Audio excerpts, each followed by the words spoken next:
Asteroid Bennu is a fascinating object. It records our solar system's earliest history, contains information about the origins of life, and has uncertainties in its orbit that leaves a small possibility of impacting Earth late in the 22nd century.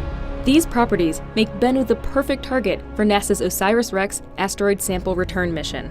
It's a great adventure to explore an unknown world. We're going to reach out and touch it, and then we're going to bring treasure back to Earth for scientific analysis. To me, it doesn't get any more exciting than that.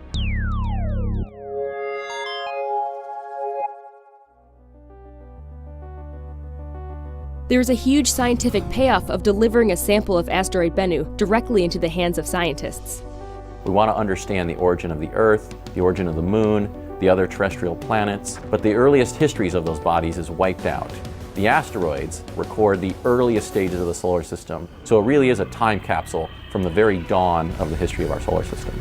My dream is that we find something that's unique, that's not represented in our meteorite collections, and is really organic rich material on the surface of this asteroid that holds all kinds of scientific treasures about origin of life and organic molecular evolution in the solar system.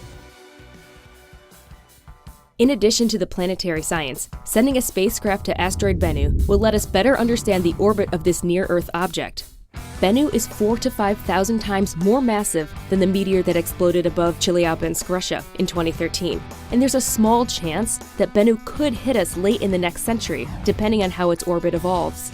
In order to accurately predict its future orbital evolution, we have to not only understand the force of gravity, but thermal forces on the asteroid can significantly alter its future path.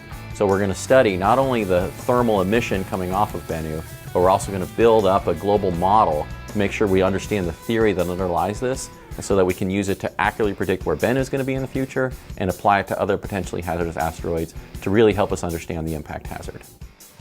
OSIRIS-REx will launch in September 2016 and arrive at asteroid Bennu in 2018. Once the team is ready, they will use the touch-and-go sample acquisition mechanism, TAG-SAM, to grab a sample off the surface. We have a unique design where we put this TAG-SAM device onto the surface of the asteroid, and then we blow down high-pressure nitrogen gas, kind of agitate the soil, and then basically scoop it up in a giant air filter. That whole process takes 5 seconds, so it's kind of get in, get the sample, and get out of there. There's good reason to think this approach will work. One of the challenges of sampling an asteroid is navigating in a low-gravity environment. And with so little gravity, objects have a tendency to bounce.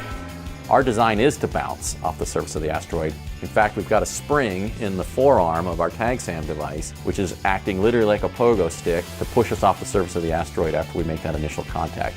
So from everything that I've seen, trying to bounce off the surface of the asteroid is the easiest way to get that material.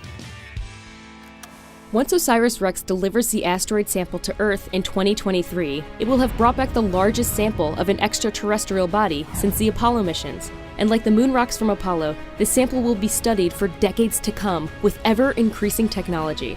This is really a treasure of information about the history of our solar system, and will not only solve the scientific questions that we're asking today, but those that people will be asking for many generations into the future.